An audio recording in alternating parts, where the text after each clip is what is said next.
This week's parsha is Vayechi, and let's see, am I right? No, Vayigash. Sorry, Vayigash. Here we go.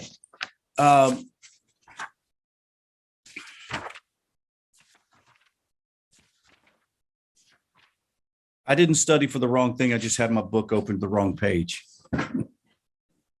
You guys are going, oh, good. Okay. Can you hear me okay? Or should I put my headphones in? No? Fine. Okay. As mentioned last night, Steve actually dealt with the Haftorah, and I'm going to be doing a little reference to the Haftorah as well, because it has a bigger, sort of a bigger snapshot for us to see. At the beginning of this Haftorah, Ezekiel is called to basically unify the tribe of Joseph and the tribe of Judah. Now, in the beginning of our parsha, when Joseph tells his brothers that Benjamin is that Benjamin must stay because of the chalice that was found in the bag, Judah makes an amazing tikkun, and we're going to be talking about the major elements that teach us so much about family dynamics, relationship dynamics, communication, etc., and how, regardless of the sort of the natural progression of family dysfunction that takes place, doesn't give us an excuse to make it to absolutely destroy a family unit. And so we start off, we see that Yehuda makes this unique tikkun for his past behavior, abandoning his brothers and selling them as a slave by volunteering his own life. And he actually says, let me remain as the slave, but let the lad go. Thus, he does the opposite of the actual transgression he made against Joseph. Now, you would be asked, why are we even mentioning this dynamic? Is we're quickly going to understand that this forgiveness and redemption and reconciliation is different than you find in other religions. It's a very unique experience, tikkun, meaning to fix. You have to do the repair yourself. The creator of the universe doesn't fix it for you. You have the onus to fix it. That's why when we talk about Mashiach, as we did last night, it really comes down to we're not looking for someone to come save us. We're looking for someone to guide us, to give us direction, to bring us knowledge of wisdom, the secret wisdom of the ancient ages. In Torah, we're looking to change ourselves. We're looking to transform ourselves. We're looking to transform a society. And until we have the desire to want to do it, it's going to remain quite elusive. And we're going to read these stories, this story today, to realize how important it is for us to make that kind of reconciliation. Now, when the time came for Joseph to reveal his true identity, Joseph said to them, did you not tell me that this one's brother is dead? I will summon him and he will come to me. And he called Joseph, son of Yaakov, come to me. And they looked at the four corners of the house and said to them, what are you looking for? I am Joseph, your brother. Immediately it said that their souls departed. And they couldn't even answer him because of fear. And you can only imagine. It's also interesting that just about everything that happened to Yaakov happened to Joseph. This one was hated by his brother, and that one was hated by all of his brothers. Both had brothers who wanted to kill them. As it is written that Joseph looked at like Yaakov. It says that Joseph even began as he got older to look like his own father. It is also interesting to note that Yaakov tricked his father, taking the blessing away from Esau by wearing Esau's cloak or coat, putting on this furry disguise, deceiving his father. Later, Yaakov himself is deceived with his son's Yosef coat. Isn't it interesting how these things sort of weave through all of the narrative? We also see this idea in the Midrash that Adam's cloak was taken and absconded with all the way up to the time of Babylon. Interesting. Joseph is dead, and finally Yehuda came back to his belongings from the woman who gave them to. Yehuda said, I was fooled by the woman who wanted a goat. It is interesting that Yehuda had deceived his father in the past, and now God, via Yosef, is confronting Yehuda with the deception. We talk about karma, but it is real.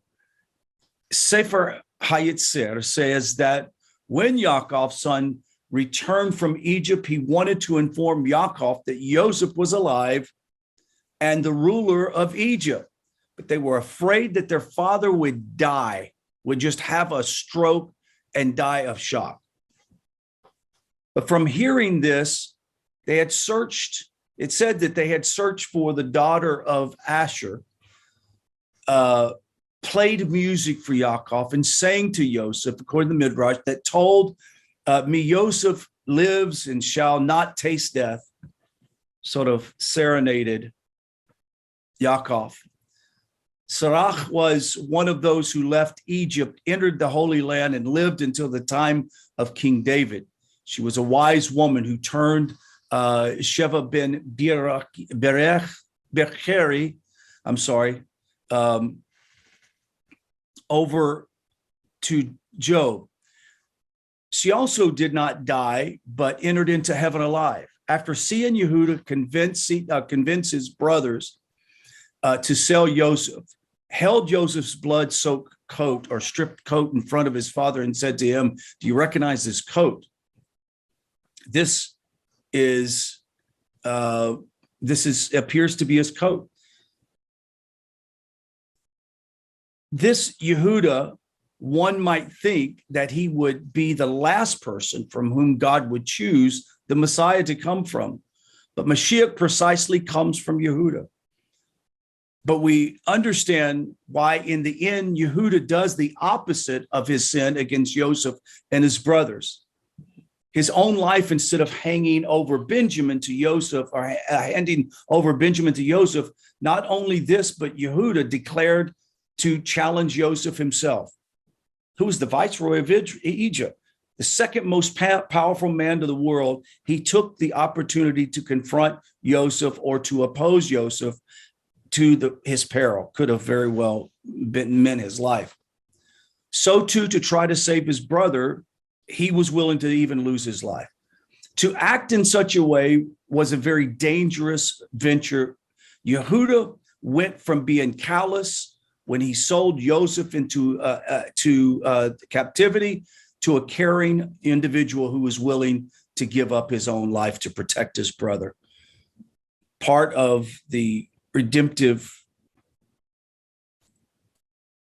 measures one must go through to find things healed in relationships is be willing to sacrifice yourself or your own ego for the purpose of achieving the greater good.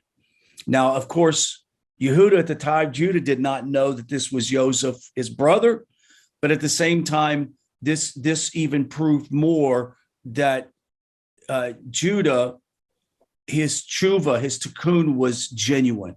He wasn't doing it because Joseph was there. He was doing it because it was the right thing to do. It appeared that Judah was a changed man. He made complete tshuva. Now, we also see between Judah and Tamar when Judah says, she is more righteous than I. You see later on when he has this relationship with Tamar that he admits that she is much more pious than I. It's a humility that has reached him. Now we understand that why Mashiach comes from Yehuda. It is known that David HaMelech opened the way for people to do tshuva. They say the reason it appears that David sinned was to show others the way of tshuva. Rabbi Avihu said in Gemor Brachot that in a place of Baal Tshuva stands a complete tzaddik. I'm sorry, let me read this again. Rabbi Avihu said in Gemor Brachot that in a place, a Baal Tshuva stands as a complete tzaddik, and it doesn't stand alone. Let's learn from what is necessary to complete tshuva. Judah's first response was to recognize the divine retribution in the events, coming to his senses. Every one of us have learned greatly from our spiritual journey, and one of the greatest things that we have discovered is to measure everything that happens in our life as a sign to us from Hashem of some level of correction or some level of wisdom. We don't miss the opportunity to find the wisdom to do tshuva. It's very, very important. And Judah is this prime example. But the question is, what about confession and acknowledging that you've done wrong? Does that mean that you still deserve some level of divine retribution or consequence? Well, according to our text in the Parshas, we understand that repenting or saying you're sorry for something doesn't alleviate the responsibility of having to deal with the backlash. This was an example of family dysfunction gone wild, and yet the wise men, the tzaddiks of the sons of Judah, knew exactly what they needed to do. But is it enough, tshuva? The question is Joseph was testing his brothers to see if his tshuva was genuine. And obviously he sees that it is. It said that Judah felt that he must come closer to Joseph. Judah was feeling even a little bit more guilty and fully accepted retribution as enough to cleanse him of the deception. It seems that when he confronts Jacob, he's realizing, I might have to pay a price for this, even though he did not know it was his brother. When Joseph could not refrain, said Joseph made himself known to his brothers. God could no longer resist Yehuda's sincere desire to be near him. The obstacle was removed by the divine presence. It had revealed itself. On a simple level, we see the tikkun of the elder brother, Judah, as he began being the leader of his brothers, should have stopped the evil from being perpetrated in the beginning. So he needs to make this tikkun, he himself. But what deeper implications are seen by the sequence of events? We know that the 12 sons of Israel, the fathers of the 12 tribes, correspond to the conduits of the 12 Matzalot, the constellations, the stars, each being an aspect of the divine presence. We know of Judah, we know of Judah that from his tribe came David Amelech, and will come Mashiach. The tribe of Judah is a conduit of the Sephria Malkut, the divine presence, and as the ruler that Hashem brings to the world. Joseph is known as Joseph HaTzadik, a tzaddik, a righteous man, is a conduit of the gate of divine energy to the world. They did not recognize him, yet he was who he said he was disguised. I often wonder of the things around us in our world that is meant to reconcile us and to bring repair for our own personal lives, that it is sometimes disguised, and we can't see it, and we have to be of a pure heart before we can see it. Let's go down to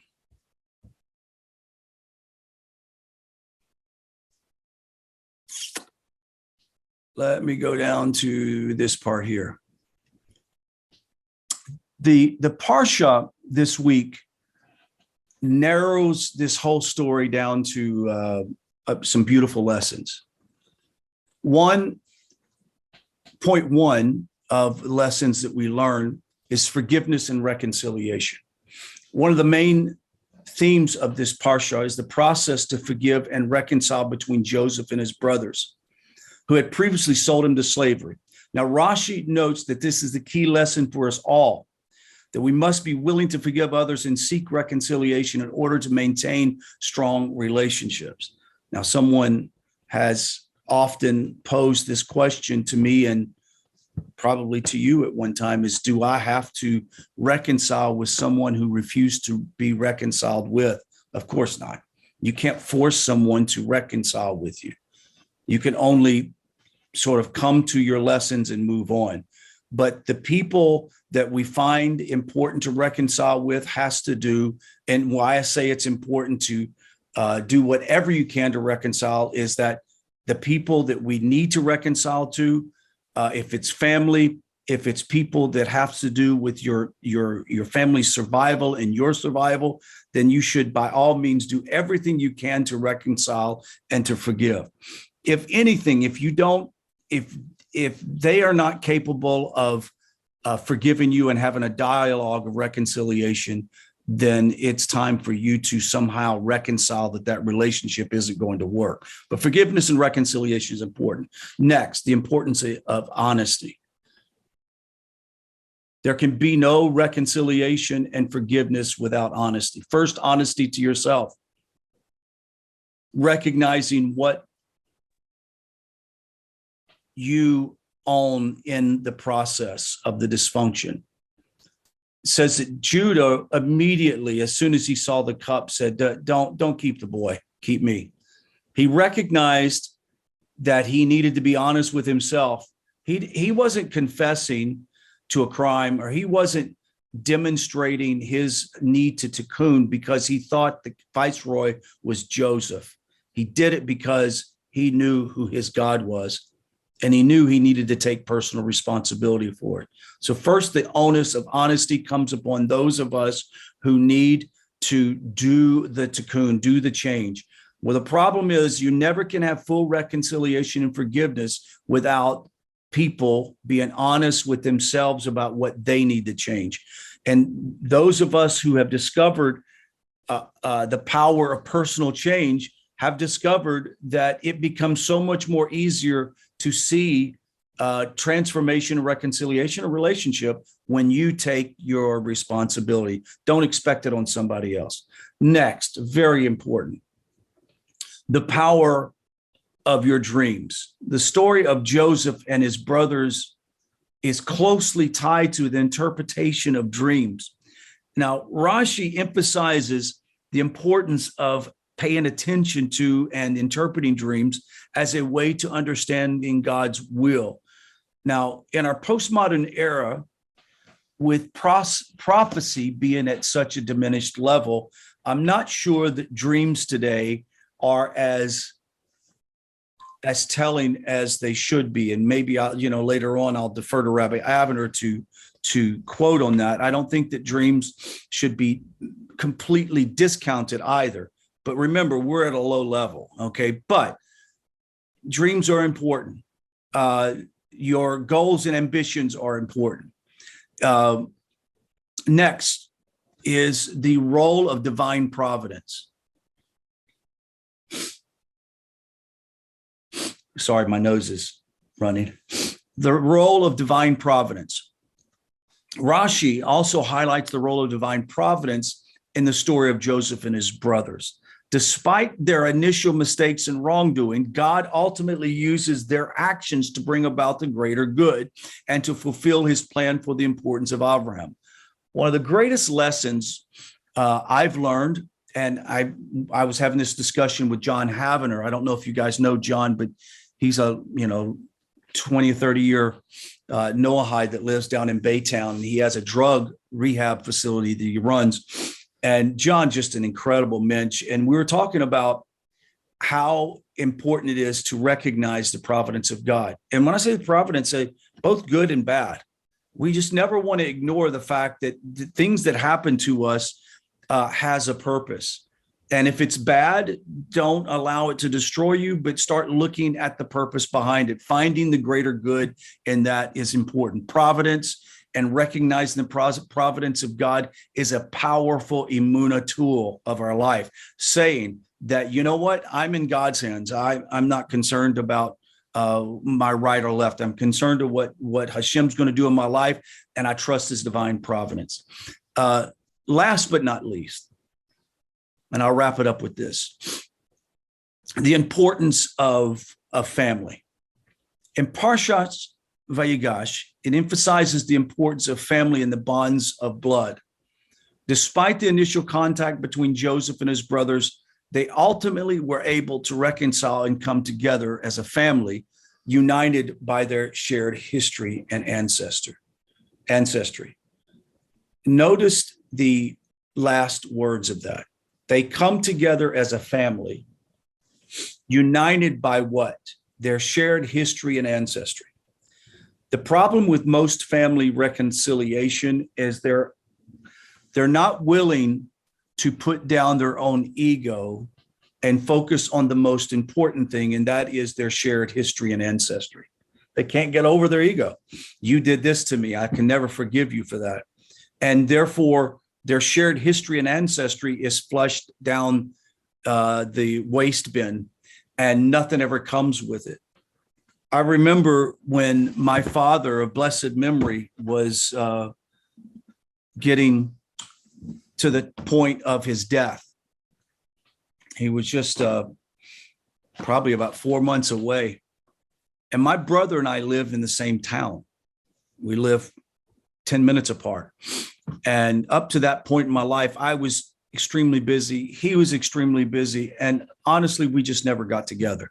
We didn't have any negative feelings with each other. We didn't cross each other's paths. We didn't have any negative feelings. We just didn't meet. And I remember my dad saying this over and over. I sure pray that you and your brother can become close once again, like I was with my brothers. My dad had 7 brothers, very close. I can remember them all at my house as a young boy, all 7 of them on a Sunday afternoon, laughing and talking and drinking coffee and having cake together. It was just a great feeling of this sense of ancestry and history that we had with my dad's brothers. My eldest uncle, who's still alive, I see him now as my father because he's just a great elder. And my dad would say this over and over. And finally, I don't know what happened. You know what I think it was? I think right around COVID, both of us realized, what in the world are we doing? Our lives are passing before us, and we have done nothing to have a relationship with each other. And so we just got together. It wasn't a big to-do, but it was like, okay, now it's time to realize we have a history and an ancestry together, and our relationship with ourselves and our siblings are more important than anything in the world. And it's unfortunate that I had to get my age before I really began to appreciate that. Maybe when you're younger, you don't, but at my age, I really do appreciate it. And I want to encourage you to realize how powerful your family experiences are. You look at Steve. Steve moved down here to be closer to his family. I love to hear when Mike and Barb call and say, hey, we won't be there. I like to hear that you're not going to be in class on Sunday, but when you say, we're not going to be there, we're traveling to my son's house, or it just makes me feel so good. I'm just so happy to know that. And even the relationships that you guys have with each other. When I contact Sandy, and Sandy's going to go over to have a Hanukkah dinner at Mary Lou's house. I see that sense of community. It's really important for us to do that. And we achieve that when we embody the very principles that we learn from this week's Parsha. That concludes my short shiur, and let's open up with some conversation and dialogue.